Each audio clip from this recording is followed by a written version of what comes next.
Hands up who managed to finish an entire season on the FM23 Beta without getting sacked. It's quite an achievement for me.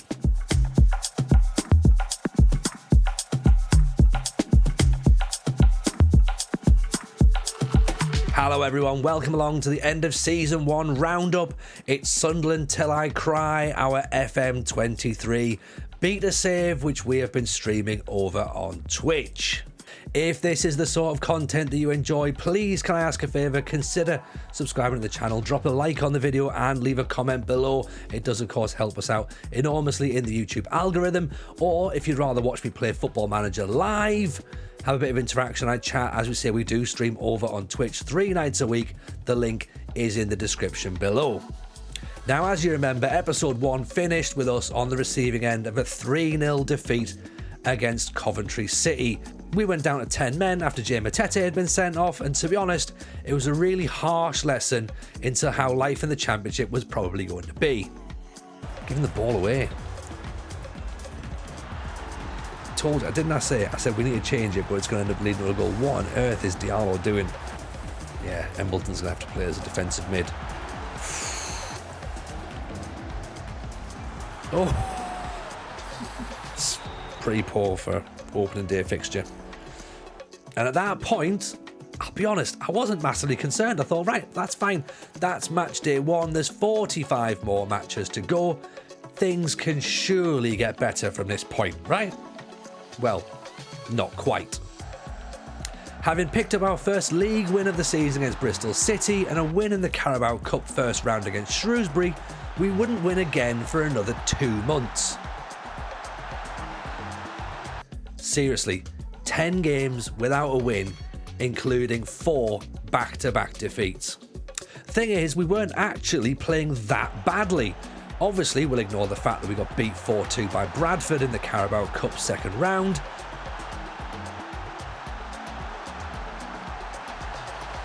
And the fact we threw away a 2-goal lead against Rotherham, which meant we needed an 89th minute equaliser to salvage a 4-4 draw at home.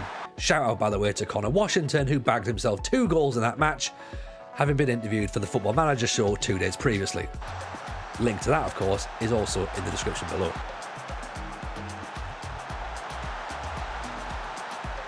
Now, in the early stages of the season, we tried out loads of different formations. We figured the best thing, first of all, was a 4-4-2 wing play. It worked fantastic for us on FM22 and Norwich. It won us the championship, we thought. Sunderland, 4-4-2 wing play, that's a perfect blend. We also used the posh diamond as well, made famous, of course, in our FM21 save with Peterborough. And we even tried a variation of the Brazilian box. But sadly, nothing quite seemed to work. We either didn't have the players for the tactic in mind,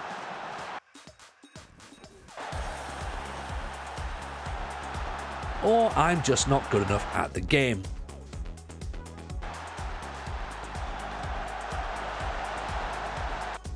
I'll let you be the judge of that one. But in the end, something did click.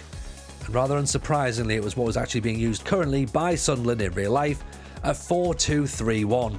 And as if by magic, we win 3 games back-to-back, 2-0. We also get a respectable 1-1 draw against high-flying Blackburn, despite the fact we had 2 late goals chalked off for offside. And we showed the world just how good the Championship can be when we drew 0-0 with Burnley. A match in which there was only 1 shot on target in the entire game. But then, just when things were starting to look stable, either complacency or idiocy crept back into the team, and we went on another 4-game losing streak. We dragged ourselves into January only to be given a New Year's beating by Blackpool, 5-1 away from home.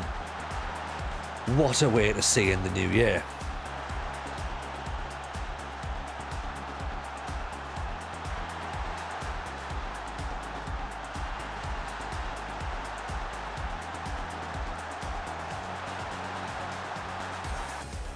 A 3-0 defeat in the FA Cup third round to Luton followed. Come on then, Sunderland, we've got this. FA Cup away at Luton, of course. They've already beat us in the league because the thing is, we knew they were going to sit back and we unfortunately attacked them. We shouldn't have done. Oh. I'm going to try and get our shape back. Try Hughes, headed straight to Clark. Freeman. I can't believe it. I can't believe that we've done this again. Counter-attack's on. Nobody's anywhere near him. No one's anywhere near. Ridiculous. Ridiculous goal to concede. Absolutely stupid. And despite a 1-0 win against bottom of the table, Swansea, get in, Jack Clark with a goal. Consistency was still at a premium. Right, now I know it looked like we were panicking a little bit in January, but that was the end of the transfer window. At the start of the window, we actually looked like we knew what we were doing.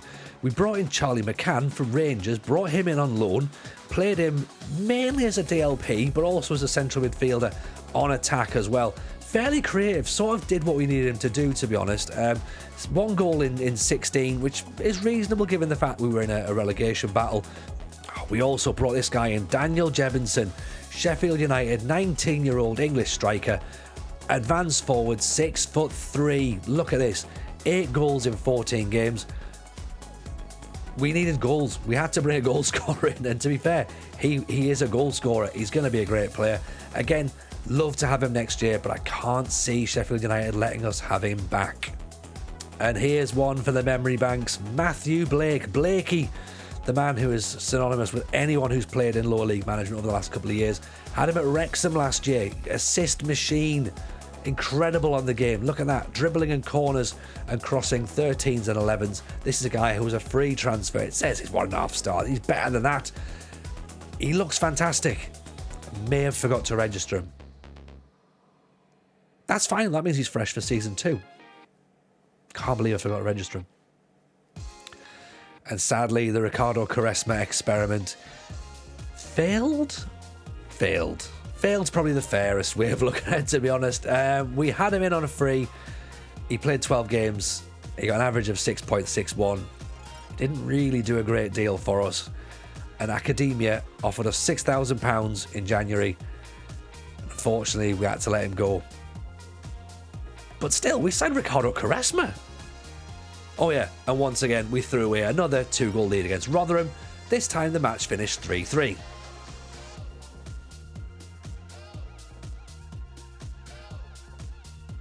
Three minutes to hang on now.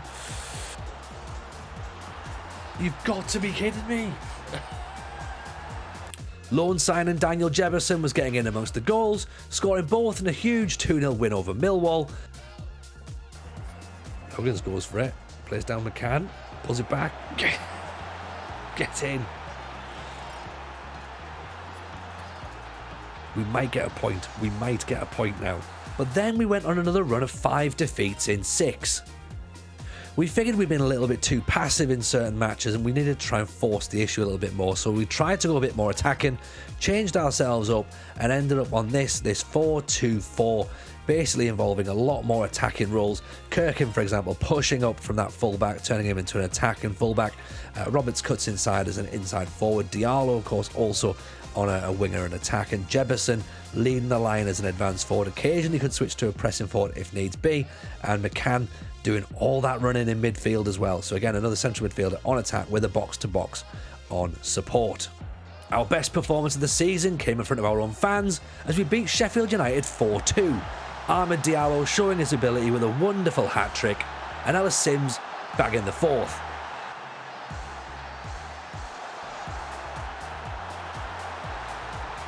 Not wanting to be outdone, Ellis Sims scored a hat-trick himself the following week as we beat Luton 4-1 at home and gave them a little bit of retribution for their FA Cup exit.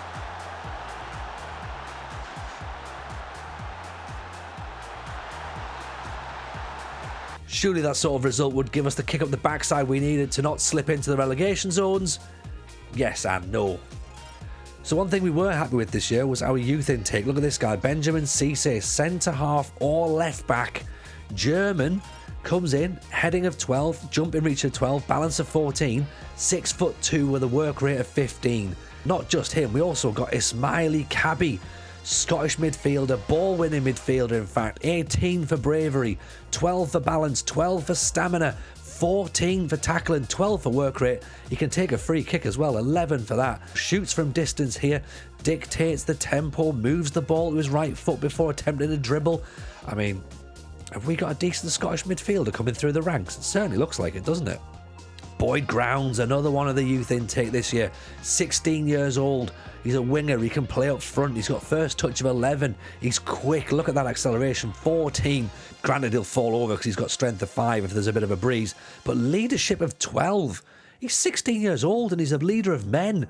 I like that. Plus, he's got a bit of flair about him. He can take a long shot as well. Determined. This is starting to look like a decent intake. Look, they're saying 4-star potential. Is this the best guy we've got coming through the ranks this year? No, it's not, because we've got this lad as well. Kieran Curran, 15 years old. Look at this. Finishing of 14, dribbling of 14, acceleration of 13, flair of 12, off the ball of 12, teamwork and technique of 14. I'm not saying he's the second coming, right? I'm not saying he's Kevin Phillips Mark II, but he's Kevin Phillips Mark II, 100%. I mean, eggs, baskets, putting them all in. Everything goes through Curran going forward. We did beat Birmingham City, which made us look relatively safe, although despite Kieran Curran becoming the club's youngest ever goal scorer. Get it clipped. The youngster's done it. He's got his first goal for the club. Clark plays it through. Curran off the back of the shoulder. Taps it in. Curran, the comeback's on.